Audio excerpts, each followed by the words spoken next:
what time it is. It's the 11th hour. Now, I like to keep things in perspective, okay? But I also like being able to say I was right. Granted, week one is almost completely in the books. The Baltimore Ravens play the Raiders tonight. That game has the potential to be a shit show because all of the Ravens running backs just got there, like literally a minute ago. So, unless Lamar Jackson, I think Le'Veon Bell is going to be the starter. He needs to be a contributor tonight. But unless Lamar Jackson has an absolutely monster game, while still being able to keep himself safe and play smart and not put himself in danger of getting injured, the Raiders will probably win that game. They got a catastrophic situation going on up there in Baltimore, and I don't know. Practice field problems, training issues. I don't know. A lot of guys with the same exact injury. It's just a shaky situation. So, catastrophic, man. Not sure how it's going to turn out for them. I'll save my assessment of what I think the season's going to be for after tonight's game. Now, we're going to transition from that catastrophic situation to another potentially catastrophic situation. Now, the Philadelphia Eagles did play my Falcons, and, Jalen Hurts looked like I told everybody he would look, so I like being right. But it's 1 week, and after all, it was my Falcons he played against, so don't want to get super high. It's crazy how most of the announcers suddenly changed their whole stance on what Jalen Hurts could be after watching 2 quarters.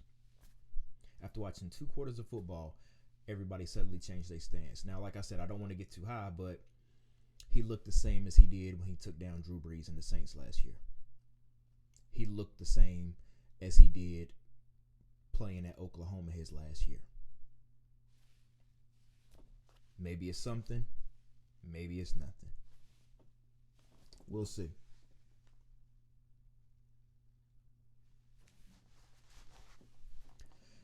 Now, way back when, the Philadelphia Eagles had a now Super Bowl winning coach by the name of Andy Reid. Well, they kind of pushed Andy away so that they could bring in Chip Kelly. And, man, karma is a bitch. Because aside from Nick Foles' 3 or 4 amazing playoff run, the Eagles have not had much success at all. So, this offseason, they fired Doug Peterson. 1, because the players were saying they didn't want to play for him. 2, because he made some questionable decisions, and his tactics were even more questionable. But nonetheless, I feel like he didn't deserve to be the coach of that team either way. So, now they bring in their next coach.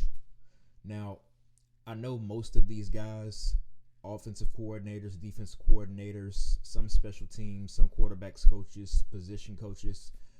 I know a lot of them, just like I know the names of the guys who keep getting passed over for these jobs. Eric Bieniemy. But I didn't know this guy that they brought in Philly. Nick Sirianni, or as I call him now, Nick Silianni. I looked up this man's resume. He was the Chiefs offensive quality control coach. Okay. Then he was the receivers coach. Then he was the Chargers quality control coach. And then he finally upgraded to offensive coordinator for the Colts in like 2018, I think. Okay, well, he doesn't have a stellar record. Not at all. But whatever. They felt like he was qualified to take over, and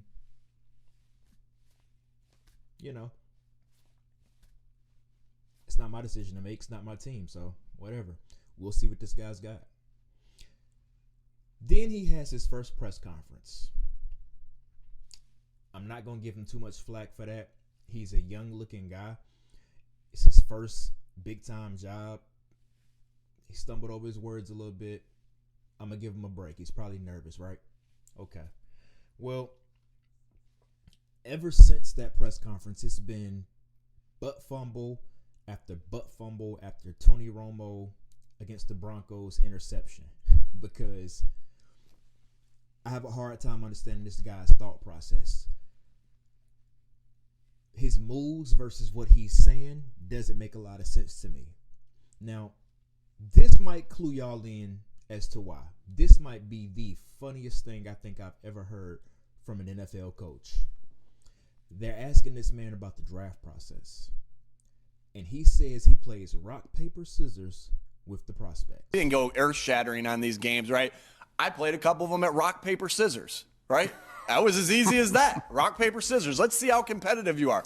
I'm competitive. I'm going to be talking trash to him. Did you talk trash back to me? He says he believes it shows you competitive spirit because if you talk trash back to him, that means you're that type of guy. Okay. For a lot of these guys, this isn't a game that they love. For a lot of these guys, this is a job interview. I can see where he's coming from with the drive, but man, we coming out of a pandemic. These guys haven't seen other people for months, and you're doing draft interviews over Skype. I'm one of the most competitive individuals most people have ever known. Anybody that knows me will tell you that. But I don't think, unless there's a large sum of money on the line, I'm not getting too high or too low about rock, paper, scissors. I'm just not, because I mean, it's rock, paper, scissors.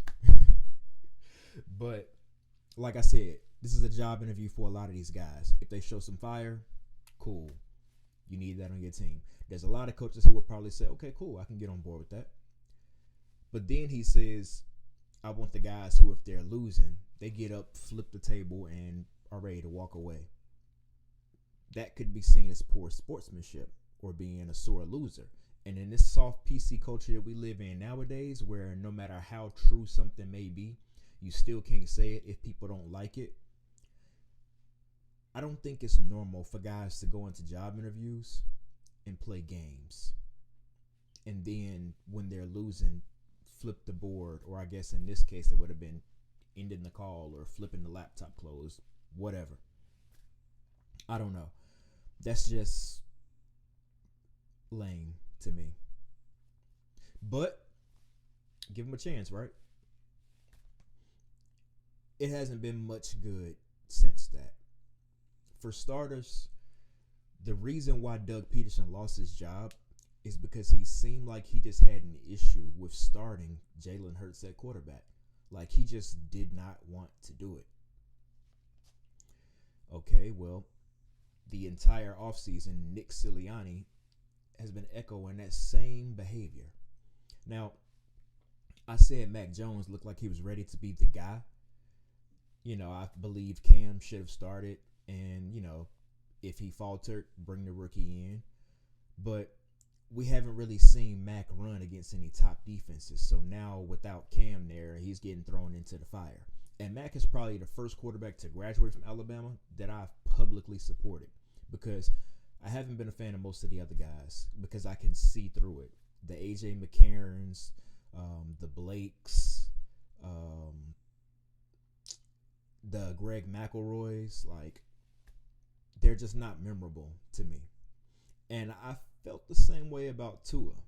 Tua's, you know, QB1 in Miami. And even as a Bama fan, I was still on Tua. All right, check this out. This is basically the college resumes for Tua Tagovailoa and Jalen Hurts, all right? Tua really only had 2 years because he was sitting behind Jalen Hurts, and he only came in the second half of that national championship game against Georgia. And then after that, he had 2 seasons. Jalen Hurts, he had 2 seasons as a starter at Bama. Then he sat on the bench behind Tua, and then he transferred to Oklahoma to close out his college career. Now, Tua made a big splash against UGA in that championship game, but his best season, he went to the national championship game and got beat 44-16 by Trevor Lawrence and Clemson. Now, The defense did give up 44 points. That's an absolute fact. But if you do the math, that also means that they kicked the ball off to Tua's offense at least 6 or 7 times. And then they only punted one time that game, so one additional kick. But you walk away with 16 points. Okay. He comes back the next year. I mean, his stats, they look good. His stats do. He was like 22 for 12 in that game. No. He had 22 completions, 12 incompletions. So he was 22 for 34. 2 touchdowns, 2 interceptions. Okay, that's doable. Comes back for what would be his last year. Boom. Big numbers. And he only played 10 games. And then he got hurt with the hip subluxation. Okay. Jalen Hurts, you see what he did, all right? He switched to Oklahoma, and he balled out. I mean, he balled out. And I'm rooting for Hurts to continue to be the starter, especially since he now has Devontae Smith, a.k.a. the Slim Reaper, a.k.a. when in doubt, just throw it to 6. But I like Jalen. I saw more improvement from Jalen because Tua came in here. And he elevated a little bit, and then he kind of took a little bit of a step back. You could say it's because he got injured, but that would be the stat sheet observation.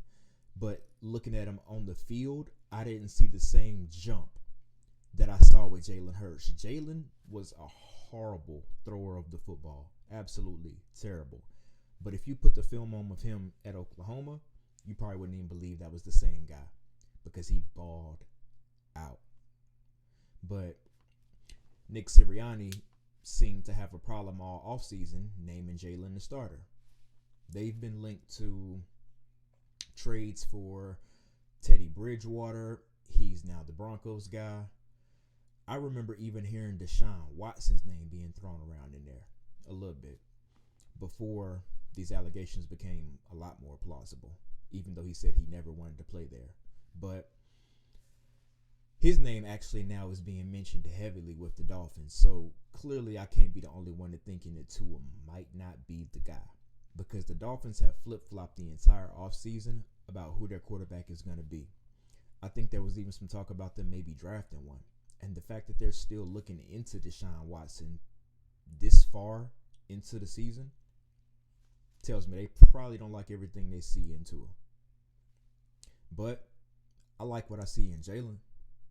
He's not your prototypical drop back passer, as so many guys nowadays aren't.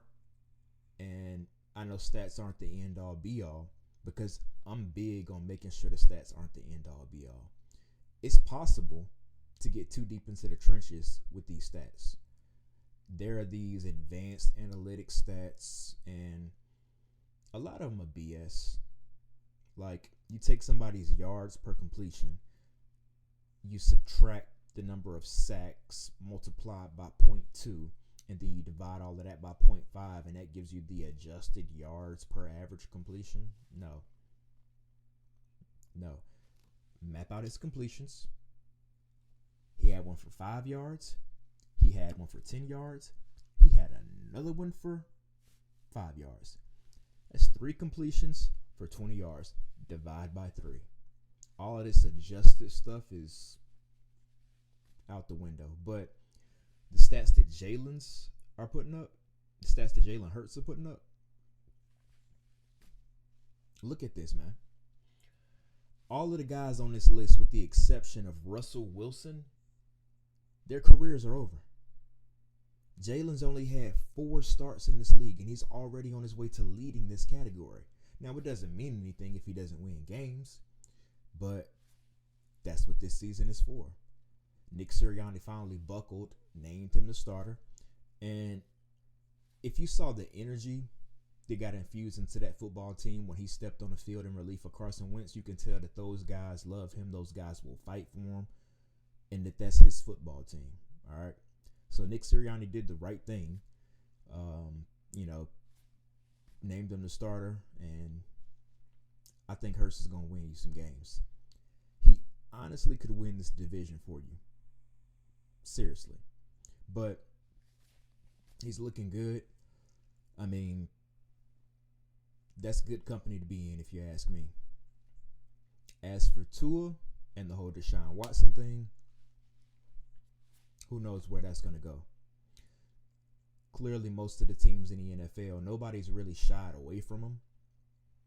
People have just come to the realization that they may not be able to have him this season. Even the NFL is refusing to suspend him. Teams are still calling, so the idea for most people is that this is probably will blow over. And for his sake, I hope it does. And if it turns out that he actually did do one of the worst things that you can do to another human being, bury his ass under the jail. Fine by me.